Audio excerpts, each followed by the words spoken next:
Sugriva was not sure of Rama's strength.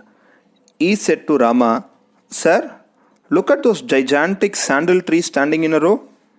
Vali once discharged from here arrow upon arrow.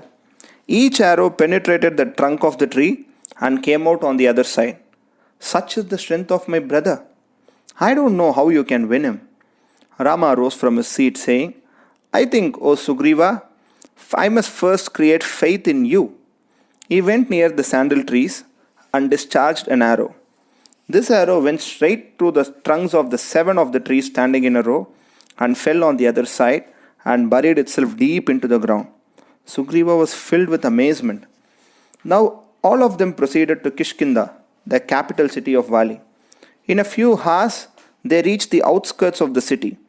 The arrangement was that Sugriva should make his appearance at the city gate and challenge Vali to fight, while Rama and others would hide behind. So Sugriva went up and gave a terrific roar. Vali came out and began to fight with Sugriva. Rama was watching the duel from a distance. He was puzzled to see the brothers resembling each other very closely. Hence he looked down helplessly as Sugriva received thunderous blows of his brother. At last, Sugriva ran away, yelling and bleeding. Vali turned back to his capital very triumphant. When Rama and Lakshmana came to Sugriva, he spoke in an aggrieved tone. "If you had told me the truth that you would not kill Vali, I would not have challenged him to fight and got beaten almost to death." Rama pacified him. He said, "Both of you look so alike, Sugriva. It would have been so disastrous if I had killed you by mistake. Again challenge Vali. This time, wear a garland around your neck so that I can recognize you and surely kill your brother, that is Vali." So they went to Kishkinda again. Sugriva approached the city gate and roared as before, while the rest remained hidden. Now Vali rose in great anger and vowed that he would not let Sugriva escape from his hand. He would mercilessly kill him this time. But his wife Tara sensed some danger and tried to restrain him. She said, "Your brother who was beaten up yesterday would not come and challenge you again if he were not sure of some strong help from others.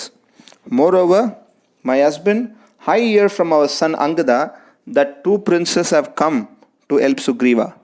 With these words, Vali was impatient. He said, "What are you saying, Tara? Don't stand in my way. This is between me and Sugriva, and nobody else should interfere." Vali came out roaring like a lion. The brothers dashed against each other and fought hand to hand, sometimes rolling on the ground in deadly grip, sometimes flying into the air, tearing at each other. Sometimes they separated only to break the branches of the nearby trees. Anticipating Rama's help, Sugriva kept up an equal fight. For long, Rama was watching the valor of Vali. He then sent a sharp arrow which whizzed in air and went straight to the heart of Vali. Vali fell, mortally wounded.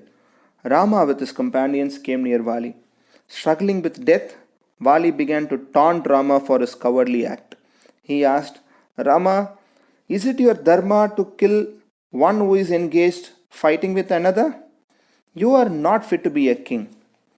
If you had wanted help against Ravana, you could have asked me. I would have brought him hand and foot bound and delivered him to you. I am sorry for your action." Rama said, "Vali, you are not fit to talk of dharma. True dharma requires that you treat your younger brother as your son and his wife as your daughter. Instead, you have taken Sugriva's wife. It is to maintain dharma that I had to kill you." Vali at last saw the error of his ways and commended his wife and son to the care of Rama. He called Sugriva to his side and said, "Sugriva, hereafter you will rule the kingdom. Look upon my son Angada as your own son. Take this golden chain from my neck as my last gift to you. It has been given to me by Indra." Thus the generous Vali blessed his brother and breathed his last.